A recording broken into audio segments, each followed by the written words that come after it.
Well,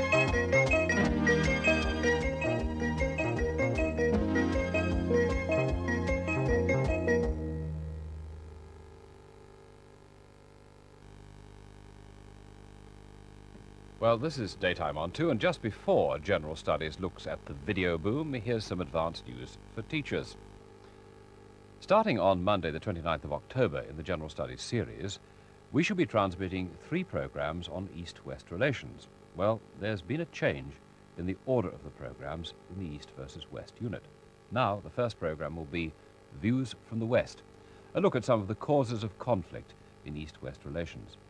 The second program, Views from Russia, presents Soviet viewpoints, and the third program is a study debate in which students will put their questions to a panel which will include Soviet speakers.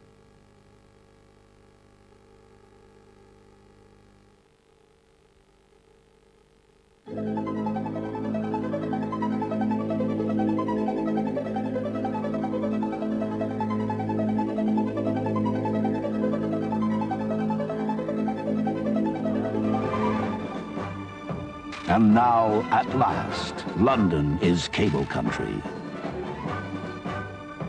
Cable country television invites you to plug yourself into the greatest adventure man has ever known, a communications revolution.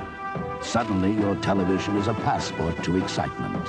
18 channels of high-voltage entertainment, sports events from all over the globe, a dazzling array of first-run Hollywood films, spectacular cable country specials, ABBA, Frank Sinatra, Barry Manilow, Bananarama, Pavarotti in Las Vegas. Yes, life is worth living if you choose to live it in cable country. Tell us, Max, what's your personal reaction to cable television? The punters will be able to see bad movies straight away instead of having to wait 2 years. What's your personal reaction to cable television? Do you want to plug yourself into the communications revolution? Do you know what's planned for cable in this country? And will it change the pattern of television as we know it? In December 1983, the names were announced of Britain's first 11 new and experimental multi-channel cable networks. Aberdeen, Glasgow, Belfast, Liverpool, Coventry, Swindon, Windsor, Ealing, Westminster, Croydon and Guildford. They're all planning to start up sometime in 1985, with the enthusiastic encouragement of the government. The Home Office has been given the job of looking after the new cable television networks, which is logical enough since the Home Secretary is already responsible for all broadcast television. Under him, the BBC's Board of Governors controls BBC television, and the Independent Broadcasting Authority controls commercial television. But cable television will be organised quite differently. The Home Secretary has set up a new cable authority to grant licences and keep an eye on advertising, obscenity and so on. But apart from strictly local material, the licensed cable operators are unlikely to be making programmes. They'll just be retailers for the programme providers, the wholesalers if you like, such as the new movie, sports and music channels. These wholesalers will package and supply material made by others, the actual producers of programmes and movies. But over the programme providers and the programme producers, the cable authority has no power. It controls only the delivery companies, the cable operators. The programmes for the new cable networks will be beamed up to communication satellites stationary in space. The satellites, in turn, will transmit the signals back down to receiving dishes belonging to the local cable operators. The cable operators then send the programmes along the cable, which will probably be buried beneath your street, and into people's homes. But will the kind of television programmes we get from cable be very different from what we see on ITV and BBC? The new programme channels are already being set up, and it seems clear that the big difference is that entire cable channels will be devoted to single subjects. Their promos give us a good idea of what will be on offer. On the Entertainment Network in May, more movies, more stars. The top attraction is almost sure to be a movie channel. The Entertainment Network, TEN, is one of them. 10 promises the very latest movies. 10 top films, all first runs on the small screen.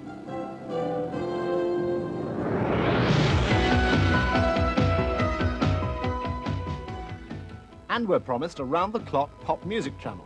Judging from American experience, it's likely to be a big audience puller.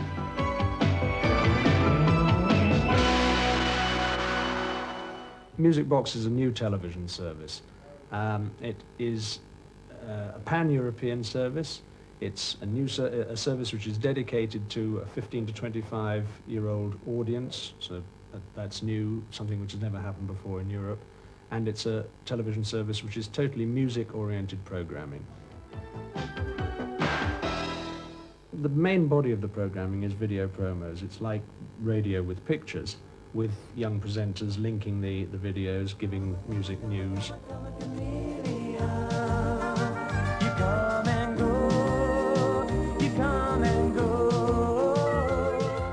There are hard-headed business reasons, too, for launching specialised channels of this sort. What the music channel does is to provide an absolutely unique, concentrated audience for an advertiser who is looking for that audience. The record industry, the games, video games, home computers, motorbikes, cosmetics, clothes, soft drinks. There are quite a number of product areas where the advertiser is looking for that particular audience, the 15 to 25-year-old audience. We are targeting specifically that audience, and so we're a very good vehicle for that kind of advertiser.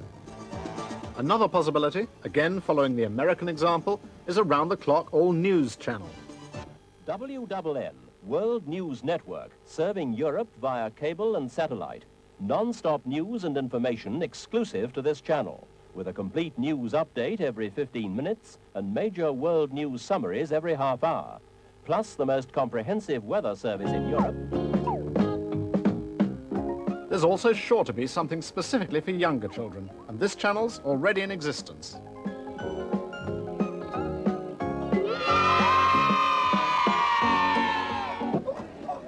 I want to watch the children's channel. So do I. They've got cartoons and nursery rhymes and children's stories. Yeah. Games? Yeah. Let's go, shall we? Yeah. What are we waiting for? Play began just after 2 o'clock in the men's quarter-finals. The weather, well... Up to now, the BBC and ITV have covered major sports pretty extensively, and so the new cable companies will be facing stiff competition. Connors, can you zoom into them, one, please? Zoom into them. Moreover, some events, like Wimbledon, will be protected by the government. They'll be available to everyone and can't be put under exclusive contract. Well played, lads. Nevertheless, a new sports channel has been set up.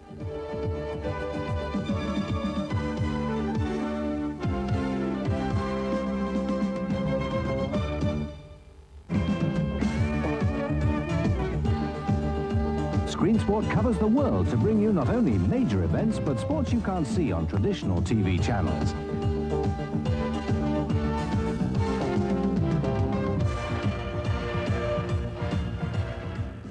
We won't be competing with the BBC because the BBC are broadcasters, and cable is completely different from broadcasting.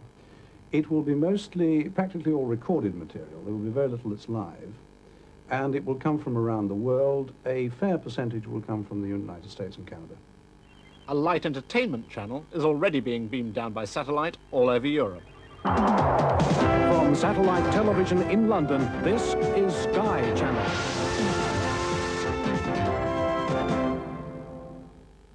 Although it's currently aimed mainly at European viewers, Sky Channel will be available on cable in this country, though to regular viewers of British broadcast television, an evening's viewing looks remarkably familiar. We have started off with music in order to attract the younger audience.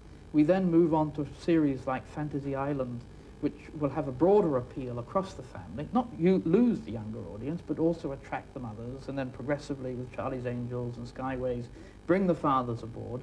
And then at the end of the evening, we'll have a softer, middle-of-the-road music format, if you like, which will appeal, we feel, to mother and father having a cup of coffee in front of the television set. Would it be true to say that in those countries, there is a good deal more reason for a viewer to do that, to watch your channel, precisely because there hasn't been that sort of television before, but that in Britain we have something much more like it in ITV and in BBC One?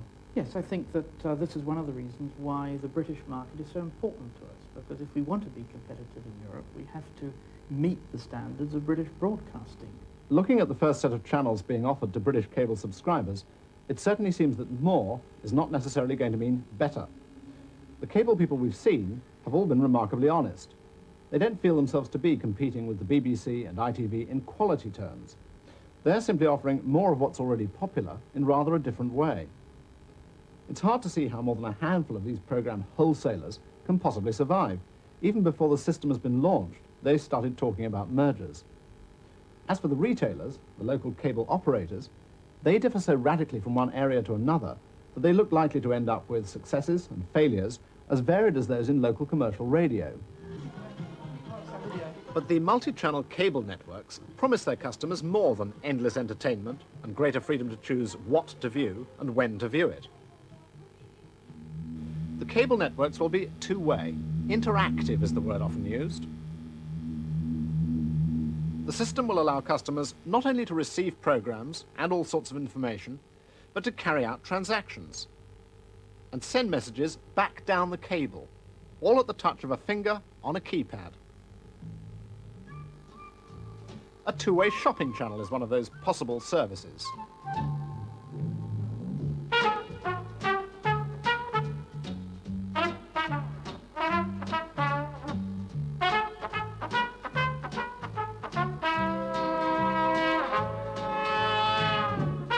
Banking is one of the services that we think will be a winner, because most of the services depend on banking. You've got to pay for something at some stage. To start with, the government and the cable operators were relying on the prospect of more and more entertainment to sell us the idea of cable. But now, are the operators changing their minds? Yes, we are. The emphasis has definitely changed on what services will be on cable systems. And the two-way interactive services are much more important, because without them, I don't think cable is going to survive. And the new chairman of the Cable Authority shares that view. Oh, very much so. I mean, I hope it will develop into much wider technological fields. I would not like to see it merely as an extra channel of entertainment. However, in some places, that's all it will be. Towns like Bristol have old cable networks dating from the 50s. In all these towns where cable was laid because reception was bad, the old networks are being adapted or upgraded to carry the new cable program channels. But there'll be no two-way services, no tele-shopping or tele-banking available to the customers here. Just the kind of entertainment we've had a glimpse of earlier. So why are these old networks being upgraded? The upgrading of the existing systems can create a very large market very quickly, i.e. rediffusion alone can get to a potential market of 1.2 million homes within 1984. Having that market there and readily available gives incentives to the program providers to actually make the programs and put together the channels. Now, if we're not successful in putting out those channels on our existing systems, it doesn't bode very well for new broadband cable. That's all working. Good. Okay. See you later then. Cheers. Bye. Meanwhile, plans for the new multi-channel networks are well underway. The cable will have to run past every one of the tens of thousands of homes which may take the service. The government hopes all this will mean more jobs. Will it?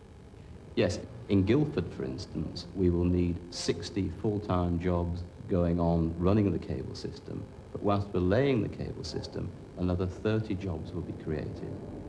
There's a considerable amount of construction work and civil engineering in laying a cable system. One needs a building of quite reasonable size, and that may be a purpose-built building. So that's one big job for a start. Secondly, one's got to lay the cable system. Now, we'll never be allowed to put cable systems overhead, so that means digging holes. So you'll know when cable's coming because there'll be a hole in front of your house. There are some ducts in the roads, but there's not very many of them. So on the whole, we've got to dig holes. And you've got to do that quickly and efficiently, because the people that you're annoying whilst you're digging the holes are your customers at the end of the day. But when the cable salesman comes knocking on your door... Hi, Raoul. Yeah. How you doing? From cable?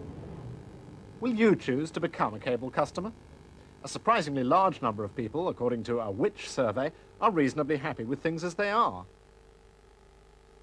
Still, families are going to have to think seriously about the prospects of cable. Do they even want it? And if so, how will it affect them? Yes, for example, a James Bond movie that you wanted to see. A computer program. I don't think the basic package should include a normal channel like BBC One or ITV. It should just be specialities, different things like films or sport. Sophie, do you think you would like a channel that's devoted totally to sport? Yes, I think I would. I think that sports put on at very strange hours, especially minority sports like hockey or... I think it would be very good to have a sport channel, because if you didn't want to watch sport, you just wouldn't watch the channel. But I would really like to have a channel for films only, or a science channel, or a computer channel. And what about those two-way services? How about using the cable to order and pay for your groceries? The idea of cable television helping me in the home is great. I'm a working mother and I'm very busy, so the thought that I could come home and plan the menus for the day, to do the shopping for tomorrow, to order a new checkbook and to do these sort of things is the most wonderful thought. I would have to weigh up how much it's going to cost. How much are we prepared to spend on all this, in any case? Well, how much do you think you would be prepared to pay? The basic service is likely to cost the Hobsons just under £10 a month. And on top of that, they'll have to pay even more for any premium channel. Say, another £7 or £8 for one providing fairly new movies.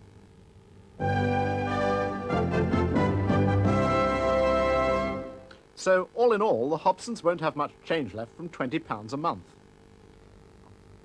Are we willing to pay out this kind of money, considerably more than the present licence fee? And if we are, how will cable affect family life? I think we just have to exercise even stronger control than we do now, because... It moves, I shall watch it. Yes. Do you think with that extra temptation you'll ever be able to do your homework? Yes, I think so. What about a homework channel? The effect on the audience is obviously something we're concerned about. We get a lot of inquiries from concerned parents and people who haven't seen the programming as to whether we're going to have an addictive effect on teenagers. I think, particularly where families are concerned, we're going to see more televisions in the household. Certainly 2 with cable customers, and perhaps even 3. You don't want your favourite film interrupted while somebody comes in and does a bit of two-way shopping on the television set. Richard Hoggart has taken a lifelong interest in broadcasting. He is deeply concerned about the possible effects of cable. I think we all ought to be a great deal more concerned than we are about the likely effects of cable. First of all, there's a paradox. Cable says it will be able to provide for minorities, and in one sense it will, but it will provide for existing known minorities which have commercial and political and industrial clout. The minorities we ought to be concerned about are people who live in far-off districts who are old and poor, and they won't be so well provided for as they are by a national broadcasting system. And that brings in the second thing. One of the great virtues of the British system is that although it has provided very well for minorities, it also at moments makes you realise that you're part of a continuing historical culture. That will go, and it will be a loss. We need regulations. We have to regulate the cable programme makers, because if we don't, they won't do all the things in which the medium is greatly possible. They'll go for the quickest delivery of big audiences, and that will be a shortcoming. Of course, there's far more choice will be available, and therefore some of the reasons on grounds of monopoly for controlling quite closely what goes out on the air through BBC and IVA will no longer apply. Nonetheless, it isn't quite like that, and we do have a very intrusive medium going right into the home, and I think it's reasonable that the government should adopt the light regulatory regime, which we've decided on. In other words, not go into the sort of details that the BBC and the IVA have to comply with, but at the same time make sure that minimum standards are maintained. We've had questions about whether we think that the videos are excessively violent. My own feeling is that some videos are excessive, and if I felt that they were unsuitable, we wouldn't show them. It's a responsibility I have to take. Of course, any cable programmer will not put on video nasties. They probably affront them, and they know they'll affront most of their audience. And their job, as someone says in this program, is to deliver concentrated audiences for the advertisers. So they put on things which go down the slide nice and easy, like milkshakes. Up to now, the BBC and ITV have had a monopoly on broadcasting.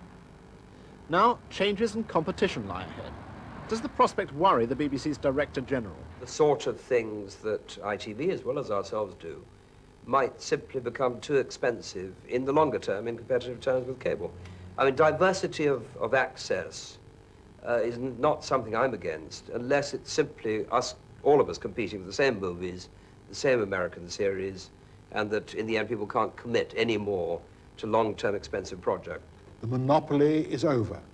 From the moment that cable started, the monopoly came to an end. And advertising has got a chance on another channel. Let's see what happens. But some of the new cable channels, for instance the Pop Music Channel and the Sky Channel, would seem to be in direct competition with the ITV companies. Well, that's what the government decided should happen, that there should be competition. Fine, let's have the competition. Let's see how they get on. Naturally, the existing broadcast authorities will put a brave face on things. But there's no doubt that as cable increases, it will present real pressures on the licence fee, on increases in the licence fee, and on the advertising revenue which fuels the other channel. The pressure will therefore be to go down market in programming, to hold as long as you can the biggest audiences. And what will be the casualties? Well, let me just mention three. Casting your bread upon the waters, making long-range experiments in broadcasting, looking after minorities who don't have political or commercial clout, and going for known tastes rather than experimenting with what people are capable of really enjoying. When people apply for a contract to run cable, it's useful to bear in mind that sooner or later you've got to look at the gap between what they promise to deliver and what they are in fact delivering. And the brute fact is that the cable operators are going to have a dreadful problem of filling about 70 hours a week. And they can neither afford nor is there easily available that amount of good programming. So they're going to be driven increasingly, so as not to lose audiences, to buy in garbage from outside. I don't believe myself that the good will be driven out by the bad or the mediocre, because I think there is a sufficiently solid demand for the quality material produced by public service broadcasting. And I think it's something which is well established in this country and actually wanted. And complaints, if anything, are made when there appears to be any deviation from that sort of provision. So I think that the established system is well enough bedded in, not just institutionally, but in public demand, for it to be able to withstand further developments. There's some kind of mix-up involved. So, while the pros and cons of cable are being discussed, this bunch of prospective cable operators are running into their own problems. Fair enough. In the meantime, you realise we have about 70 hours a week to fill. We have to advertise for programme ideas everywhere, from the Sunday Telegraph to Zipper magazine.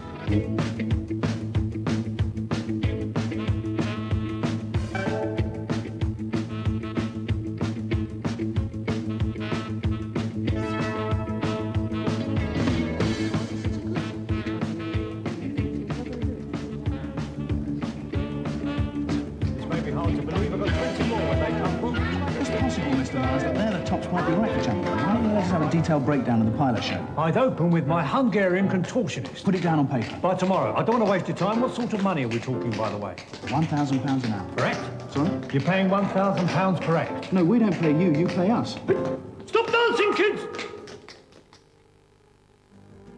Meanwhile, have we anything to learn from the American experience of cable? Here's some timely advice from the other side of the Atlantic. You're soon to have it in England, because you got all these morons are going to go into this cable business, but you have these, but they're rich morons, so it's okay. They have these things. It's a button, you know. You press this button instead of having to go to the set.